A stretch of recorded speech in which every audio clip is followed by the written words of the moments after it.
John Warren is a Republican candidate for governor.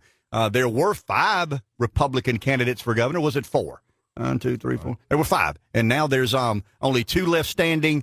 And John, I want to congratulate you as a bit of a political, obviously an outsider, but a political unknown running against an incumbent governor. You end up with 28% of the vote. And, my friend, that is quite an accomplishment. Congratulations, but there's still work to be done.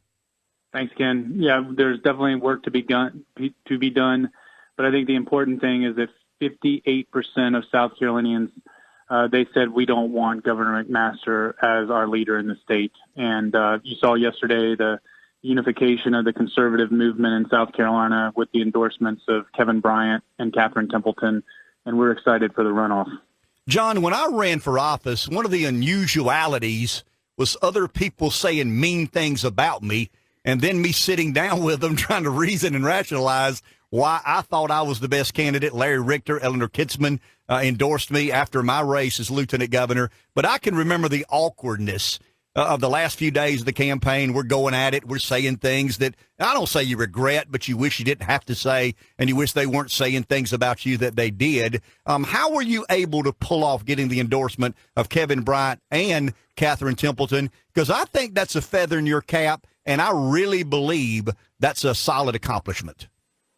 Well, I mean, ultimately, there's a lot of passion when you run. You know, this is my first race, but there was a lot of passion. Everyone believes that they're the best candidate to represent the Republican Party.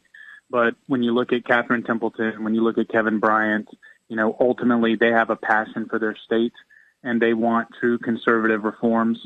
And when we sat down and, you know, talked about my vision for the state, and they'd heard it a lot over the past 5 months, we realized quickly that we were more allies than enemies, and the real enemy is the status quo.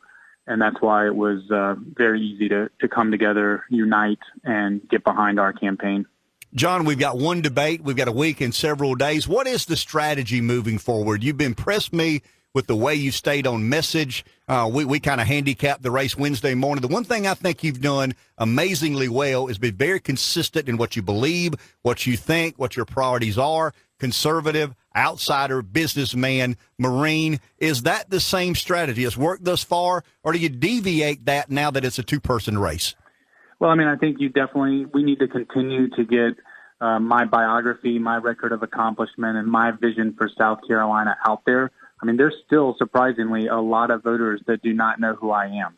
So to pick up 28% and still have about a third of the electorate not understand who I am, that's a huge positive. And what I'm going to continue to do is introduce, you know, my time in the Marine Corps, my time in business, and show how both of those apply to running government. And then I'm going to continue to talk about the problems that we have in our state. The only 2 things that Governor McMaster can talk about is South Carolina is winning, let's keep winning, don't change the coach. And then the second thing is Trump endorsed me. And that's all he's got. He has no vision for South Carolina. He has no recognition of problems that average people feel.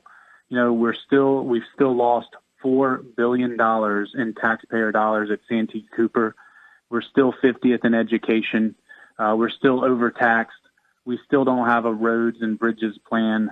We're still funding Planned Parenthood. He keeps saying we're winning. South Carolina sees all of these other issues and begs to differ. John, the unusual part of this race, in my humble opinion, I'm not an analytical person. I'm more of an instinctive observer. And when I was a politician, I guess I was more instinctive there.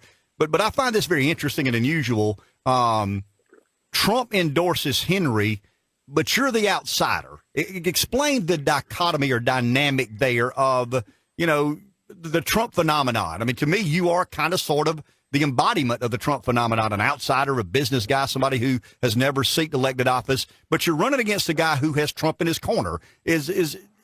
Explain your thoughts on that dynamic. Well, first of all, I think Donald Trump has done a great job as president. I wake up every morning and I'm ecstatic that Hillary Clinton is not our president. And when you look at what Donald Trump has been able to accomplish as a, quote, rookie, as McMaster calls all of us who have been in business and not in the public sector, he's been able to get us a very conservative Supreme Court justice. He's been able to roll back hundreds of regulations. He's been able to get comprehensive tax reform accomplished. Maybe the most spectacular thing is what he did in North Korea, and he's done a great job. I look forward to working with the president. When the president supported Donald Trump, I wasn't even in the race. So if anyone has a remotely similar resume to Donald Trump, it's clearly me. It's not the 30-year career politician who has been part of the swamp, who has employed Richard Quinn for 30 years. John, last question. This is a bit specific and sensitive to our area. When I travel the state and you travel I-85 and I-26, South Carolina's made amazing progress. There's no doubt about it. The industrialization, I think of BMW, Michelin, Boeing, Volvo, all these enormous companies and their influence and footprint in South Carolina, that's 85 and 26. If you get off the beaten path, and I guess the PD would be a part of that, there are still significant challenges that normal and average everyday South Carolinians face. Am I right to say that there's been an imbalance of prosperity in South Carolina? And how can a governor advance areas that have not benefited the way Greenville and Charleston and some of the other areas have?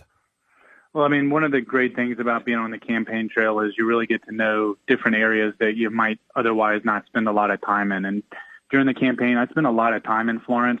I have a ton of close relationships now in Florence. And one of the things that impressed me so much about Florence is all of the infrastructure is in Florence to make Florence an economic hub.